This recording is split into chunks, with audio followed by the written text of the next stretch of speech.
All right, we are live. Hi, everybody. I'm Katie Biggs, Marketing and Resource Development Manager with NeighborWorks Montana, and this is part of our Lender Live series. Today, I have on the live video with me Ian Ullman. He is a mortgage lender out of Billings at First Interstate Bank in Billings, Montana. Welcome, Ian, and thank you so much for joining us today. Yes, thank you for having me. Very excited. Yeah, so we hope you guys are all doing well, safe at home.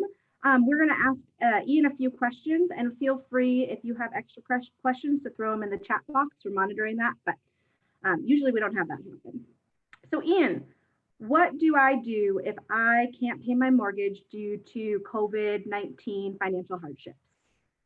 Great question, becoming unfortunately common. The first thing is the sooner the better to get in touch with your mortgage servicers with your second and your first mortgage. So obviously if NeighborWorks holds a second loan, getting in touch with them sooner than later.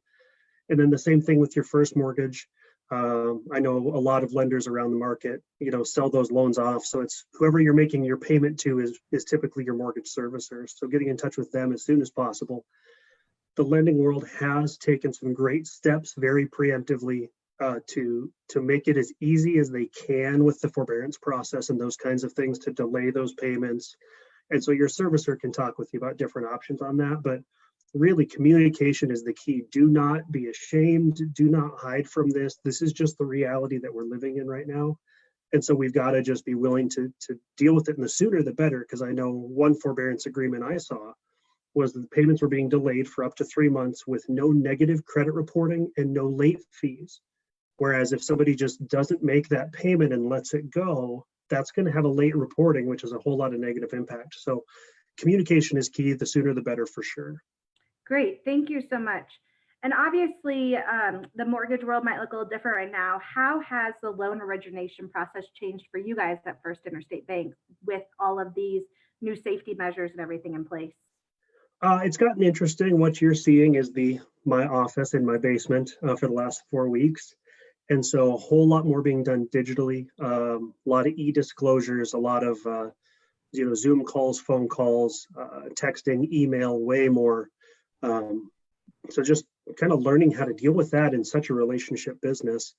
And so then it's being even more diligent and aware as we're doing communication, through those avenues to stay on top of your email, stay on top of your texts. I know sometimes it's easy to get stacks of 400 emails when you're getting your Kohl's and Target promotions, but you got to be sure to stay on top of those communications with your mortgage lender. Great. And are you guys, like you mentioned, moving more to electronic signatures? How are closing happening with title companies when normally we would sign in person? What is that looking like? Right. So we're still, for the time being, they're for the most part doing a modified signing in person where they're actually doing a curbside closing. Oh. So the title companies are getting a copy of the documents to the borrowers ahead of time to review. And then what happens is at closing, the title folks pretty much come out, give you your documents in your car, you sign them and hand them back. So, I mean, the title companies are being very diligent to maintain, all the CDC guidelines around social distancing. And the difficult part being legal documents, for the most part, require some form typically of a wet signature. We do have some pilot work going on, I know at FIB with one market that's testing a partially digital closing package.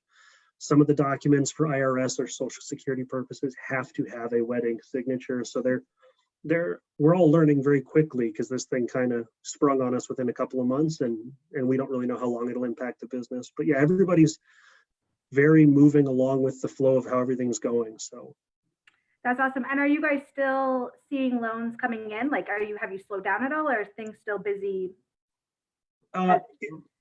So the interesting part of the stock market doing what it did, which was unfortunate the last month probably, is that interest rates actually went really, really low for the most part. A lot of our rate pricing dropped substantially into the low threes for some of our conventional loans even.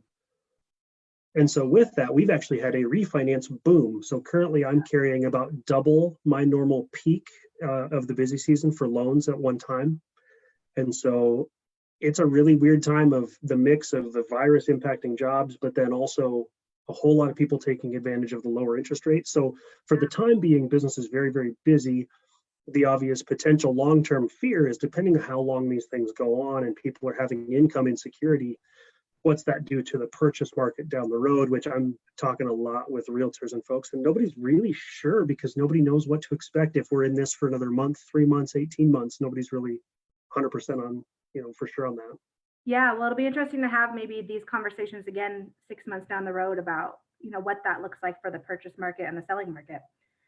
So all of our homebuyer education classes have moved online. Is that causing any issues with borrowers that you have? Maybe not having internet? What recommendations would you have for borrowers that are looking to do a loan with you through NeighborWorks Montana and all that to achieve homebuyer education? Definitely, yeah, and there's huge value in it. I know there's, just like the rest of us, they're modifying their business model for the moment. I know Carrie Sharp is the main contact here in Billings at the Home Center, who does a phenomenal job taking care of all of our people. So I would say whoever the Carrie Sharp is of your market, whoever is your, whoever's providing those homebuyer education services, to get in touch with them and see what alternative options they have, because I'm guessing everybody's going to be a little bit different.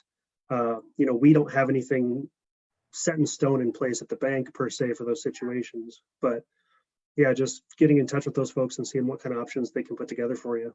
Yeah, and if you guys watching this need some options, you can look to find your local homebuyer education counselor by going to our www.nwmt.org website, and you can find the list of counselors that way. Well, great, Ian. Thank you so much. What other things, tidbits of knowledge or encouragement do you have for folks that might be watching this about either home buying, homebuyer education, anything that you might be seeing right now? Definitely, yeah. So first off, home ownership is, as you guys all know, I think, or it's talked about a lot, is more than just having a thing that's yours. That's a piece of it. For some people, it's their first step in actually creating any sort of generational wealth for their family. For some folks, it's the freedom to paint a wall purple if you want to paint a wall purple, So it's worth it. Times are weird. I don't have a better word for it right now. Times are weird. And so just stay diligent to the task at hand. Follow the advice of your home ownership counselors in your local area. Be working on the main things we look at that I see hold people up potentially are income consistency or lack of savings, and then also credit history, which between the home buyer counseling folks and your local lenders, most, if not all of us, have some form of some sort of softwares that can help us in guiding the right next steps to get a credit history cleaned up a little bit, maybe. What's the best bang for your buck to pay certain items off. So the main thing is, stay diligent to the task at hand, and also with the current market, be patient. Like I said, with that refi boom, appraisals in the Billings market are, I think, 4 or 5 weeks out right now. If you get to outlying areas, we're 5 to 6 weeks. Yeah. So just if you are in the process or about to be in the process of actually signing that offer letter and getting into a home, just be patient with the process. There's a lot of folks doing everything they can, but the system's a little overflowed right now with the refinances. And so stuff's taking a little longer than we're all used to, and we're navigating it the best we can. Man, thank you so much, Ian, for joining us. We really appreciate it. And we will make sure to drop Ian's contact info into this if you are in the Billings market looking for someone. So Ian, thank you so much. And we're going to stop the live stream now, but everyone else have a great day.